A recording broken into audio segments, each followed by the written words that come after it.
بسم اللہ الرحمن الرحیم۔ شروع اللہ کے نام سے جو سب پر مہربان بہت مہربان ہے۔ یا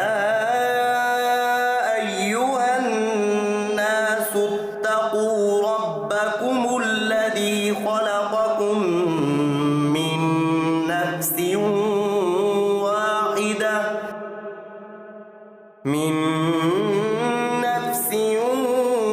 واحدة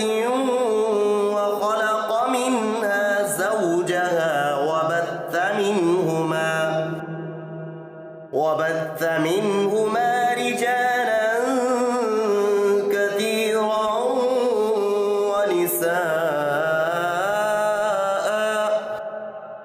واتقوا الله الذي تساءلون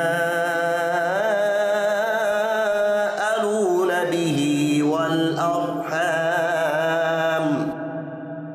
إن الله كان عليكم رقيبا۔ اے لوگو، اپنے پروردگار سے ڈرو جس نے تمہیں ایک جان سے پیدا کیا اور اسی سے اس کی بیوی پیدا کی، اور ان دونوں سے بہت سے مرد اور عورتیں دنیا میں پھیلا دیے، اور اللہ سے ڈرو جس کا واسطہ دے کر تم ایک دوسرے سے اپنے حقوق مانگتے ہو، اور رشتہ داریوں کی حق تلفی سے ڈرو۔ یقین رکھو کہ اللہ تمہاری نگرانی کر رہا ہے۔ جب دنیا میں لوگ ایک دوسرے سے اپنے حقوق کا مطالبہ کرتے ہیں تو بکثرت یہ کہتے ہیں کہ خدا کے واسطے مجھے میرا حق دے دو۔ آیت کا مطلب یہ ہے کہ جب تم اپنے حقوق کے لیے اللہ کا واسطہ دیتے ہو تو دوسروں کا حق ادا کرنے میں بھی اللہ سے ڈرو اور لوگوں کے حقوق پورے ادا کرو۔ وَآتُوا الْيَتَامَى أَمْوَالَهُمْ وَلَا تَتَبَدَّلُوا الْخَبِيثَ بِالطَّيِّبِ وَلَا تَأْكُلُوا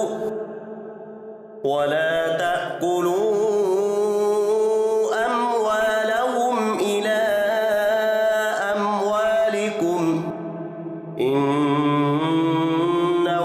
كَانَ حُوبًا كَبِيرًا۔ اور یتیموں کو ان کے مال دے دو، اور اچھے مال کو خراب مال سے تبدیل نہ کرو، اور ان یتیموں کا مال اپنے مال کے ساتھ ملا کر مت کھاؤ، بے شک یہ بڑا گناہ ہے۔ کسی مرنے والے کے بچے جب یتیم ہو جاتے ہیں تو ان کے باپ کی میراث میں ان کا بھی حصہ ہوتا ہے، مگر ان کی کم عمری کی وجہ سے وہ مال ان کے سپرد نہیں کیا جاتا، بلکہ ان کے سرپرست مثلاً چچا، بھائی وغیرہ اسے بچوں کے بالغ ہونے تک اپنے پاس امانت کے طور پر رکھتے ہیں۔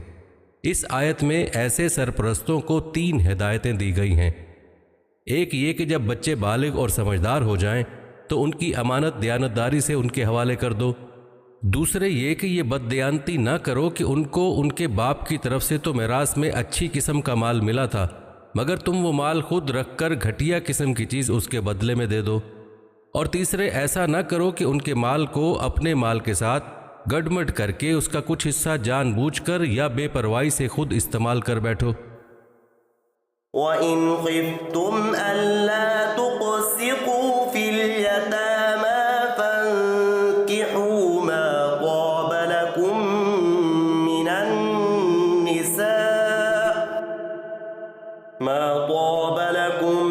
مِّنَ النِّسَاءِ مَثْنَىٰ وَثُلَاثَ وَرُبَاعَ فَإِنْ خِفْتُمْ أَلَّا تَعْدِلُوا فَوَاحِدَةً أَوْ مَا مَلَكَتْ أَيْمَانُكُمْ ذَلِكَ أَدْنَىٰ أَلَّا تَعُولُوا۔ اور اگر تمہیں یہ اندیشہ ہو کہ تم یتیموں کے بارے میں انصاف سے کام نہیں لے سکو گے تو ان سے نکاح کرنے کی بجائے دوسری عورتوں میں سے کسی سے نکاح کر لو جو تمہیں پسند آئیں، 2 سے،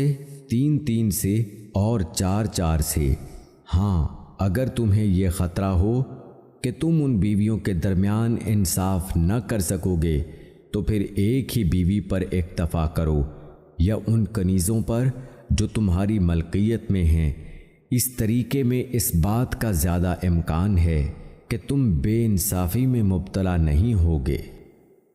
صحیح بخاری کی ایک حدیث میں حضرت عائشہ رضی اللہ تعالیٰ عنہا سے اس ہدایت کا پس منظر یہ بتایا ہے کہ بعض اوقات ایک یتیم لڑکی اپنے چچا کے بیٹے کی سرپرستی میں ہوتی تھی۔ وہ خوبصورت بھی ہوتی اور اس کے باپ کا چھوڑا ہوا مال بھی اچھا خاصا ہوتا تھا۔ اس صورت میں اس کا چچا زاد یہ چاہتا تھا کہ اس کے بالغ ہونے پر وہ خود اس سے نکاح کر لے تاکہ اس کا مال اسی کے تصرف میں رہے،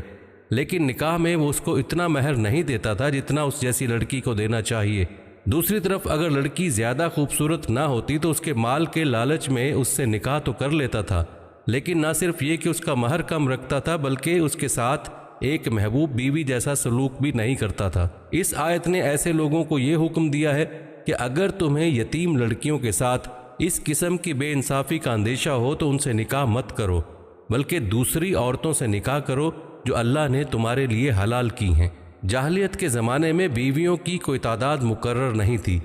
ایک شخص بیک وقت 10 20 عورتوں کو نکاح میں رکھ لیتا تھا۔ اس آیت نے اس کی زیادہ سے زیادہ حد 4 تک مقرر فرما دی، اور وہ بھی اس شرط کے ساتھ کہ انسان تمام بیویوں کے درمیان برابری کا سلوک کرے، اور اگر بے انصافی کا اندیشہ ہو تو ایک ہی بیوی پر اکتفا کرنے کا حکم دیا گیا ہے۔ ایسی صورت میں ایک سے زیادہ نکاح کرنے کو منع فرما دیا گیا ہے۔ وَآتُوا النِّسَاءَ صَدُقَاتِهِنَّ نِحْلَةً فَإِن طِبْنَ لَكُمْ عَن شَيْءٍ مِّنْهُ نَفْسًا فَكُلُوهُ هَنِيئًا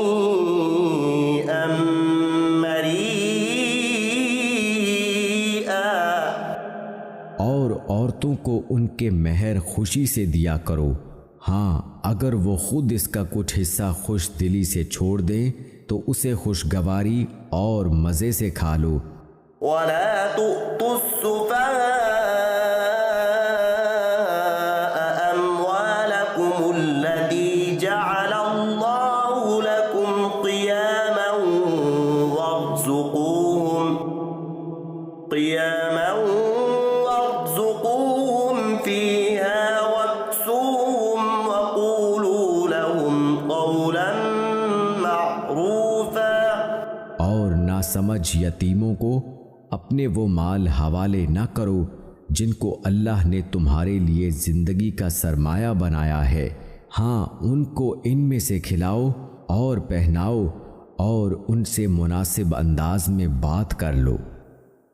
یتیموں کے سرپرستوں کی ذمہ داریاں بیان کی جا رہی ہیں کہ ایک طرف تو انہیں یتیموں کے مال کو امانت سمجھ کر انتہائی احتیاط سے کام لینا ہے، دوسری طرف یہ بھی خیال رکھنا ہے کہ یتیموں کا پیسہ ایسے وقت ان کے حوالے کیا جائے جب ان میں روپے پیسے کی ٹھیک دیکھ بھال کی سمجھ اور اسے صحیح مصرف پر خرچ کرنے کا سلیقہ آ چکا ہو۔ جب تک وہ ناسمجھ ہیں ان کا مال ان کی تحویل میں نہیں دینا چاہیے، اور اگر وہ خود مطالبہ کریں کہ ان کا مال ان کے حوالے کر دیا جائے تو انہیں مناسب انداز میں سمجھا دینا چاہیے۔ اگلی آیت میں اسی اصول کی مزید وضاحت کرتے ہوئے فرمایا گیا ہے کہ وقتاً فوقتاً ان یتیم بچوں کو آزماتے رہنا چاہیے کہ آیا وہ اتنے سمجھدار ہو گئے ہیں کہ انہیں اپنے مال کے صحیح استعمال کا سلیقہ آ گیا ہے۔ یہ بھی واضح کر دیا گیا ہے کہ صرف بالغ ہو جانا بھی کافی نہیں،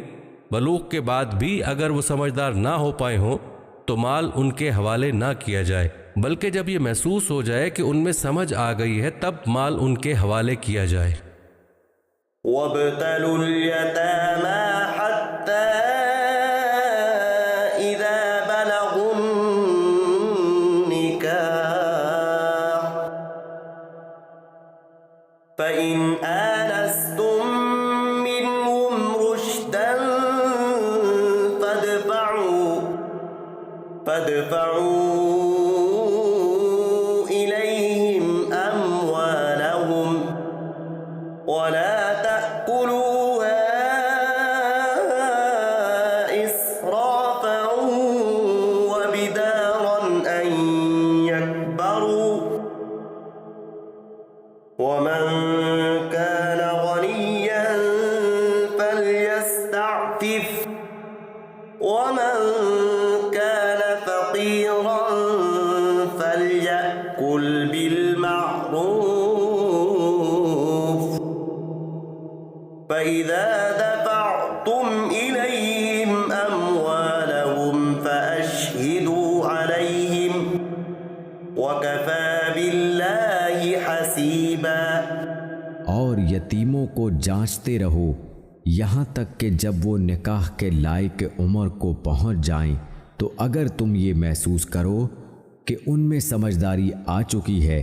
تو ان کے مال انہی کے حوالے کر دو، اور یہ مال فضول خرچی کر کے اور یہ سوچ کر جلدی جلدی نہ کھا بیٹھو کہ وہ کہیں بڑے نہ ہو جائیں، اور یتیموں کے سرپرستوں میں سے جو خود مالدار ہو وہ تو اپنے آپ کو یتیم کا مال کھانے سے بالکل پاک رکھے، ہاں اگر وہ خود محتاج ہو تو معروف طریق کار کو ملحوظ رکھتے ہوئے کھا لے، پھر جب تم ان کے مال انہیں دو تو ان پر گواہ بنا لو، اور اللہ حساب لینے کے لیے کافی ہے۔ یتیموں کے سرپرست کو اپنی ذمہ داریاں نبھانے کے لیے بہت سی خدمات انجام دینی پڑتی ہیں۔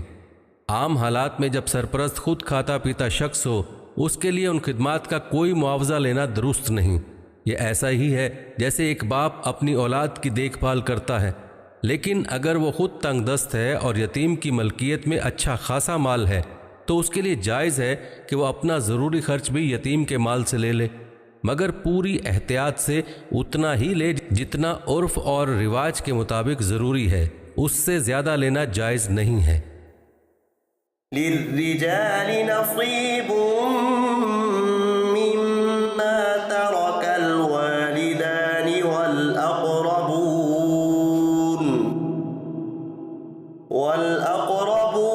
وللنساء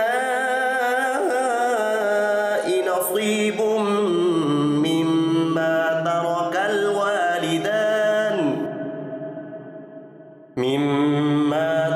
الوالدان والأقربون مما قل منه أو كثر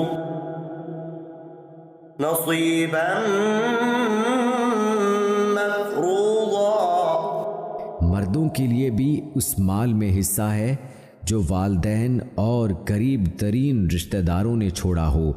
اور عورتوں کے لیے بھی اس مال میں حصہ ہے جو والدین اور قریب ترین رشتہ داروں نے چھوڑا ہو، چاہے وہ ترکہ تھوڑا ہو یا زیادہ، یہ حصہ اللہ کی طرف سے مقرر ہے۔ جاہلیت کے زمانے میں عورتوں کو میراث میں کوئی حصہ نہیں دیا جاتا تھا۔ حضرت صلی اللہ علیہ وآلہ وسلم کے سامنے بعض ایسے واقعات پیش آئے کہ ایک شخص کا انتقال ہوا اور وہ بیوی اور نابالغ بچے چھوڑ کر گیا، اور اس کے سارے ترکے پر اس کے بھائیوں نے قبضہ کر لیا۔ بیوی کو تو عورت ہونے کی وجہ سے میراث سے محروم رکھا گیا، اور بچوں کو نابالغ ہونے کی وجہ سے کچھ نہ دیا گیا۔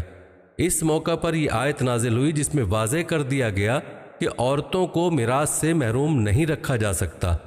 اللہ تعالیٰ نے آگے آیت نمبر 11 سے شروع ہونے والے رکوع میں تمام رشتہ دار مردوں اور عورتوں کے حصے بھی مقرر فرما دیے۔ وَإِذَا حَضَرَ الْقِسْمَةَ أُولُو الْقُرْبَى وَالْيَتَامَى وَالْمَسَاكِينُ فَارْزُقُوهُم مِّنْهُ وَقُولُوا لَهُمْ قَوْلًا معروفا۔ اور جب میراث کی تقسیم کے وقت غیر وارث رشتہ دار، یتیم اور مسکین لوگ آ جائیں تو ان کو بھی اس میں سے کچھ دے دو اور ان سے مناسب انداز میں بات کرو۔ جب میراث تقسیم ہو رہی ہو تو بعض ایسے لوگ بھی موجود ہوتے ہیں جو شرعی اعتبار سے وارث نہیں ہیں۔ قرآن کریم نے یہ ہدایت دی ہے کہ ان کو بھی کچھ دے دینا بہتر ہے، مگر ایک تو یہ یاد رکھنا چاہیے کہ اس ہدایت پر عمل کرنا مستحب یعنی پسندیدہ ہے، واجب نہیں ہے۔ دوسرے اس پر عمل کرنے کا طریقہ یہ ہے کہ بالغ ورثہ ایسے لوگوں کو اپنے حصے میں سے دیں، نابالغ ورثہ کے حصے میں سے کسی اور کو دینا جائز نہیں ہے۔ وَلْيَخْشَ الَّذِينَ لَوْ تَرَكُوا مِنْ خَلْفِهِمْ ذُرِّيَّةً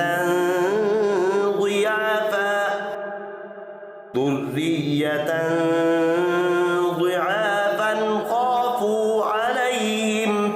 فليتقوا الله وليقولوا قولا سديدا۔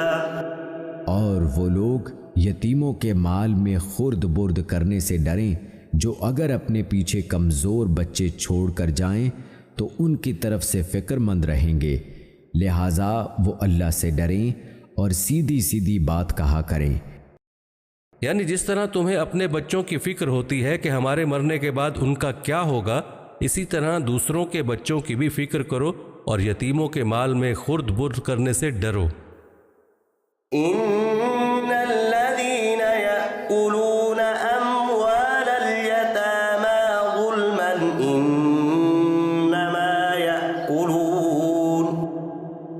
انما يأكلون في بطونهم نارا وسيصلون سعيرا۔ یقین رکھو کہ جو لوگ یتیموں کا مال ناحق کھاتے ہیں وہ اپنے پیٹ میں آگ بھر رہے ہیں اور انہیں جلد ہی ایک دہکتی آگ میں داخل ہونا ہوگا۔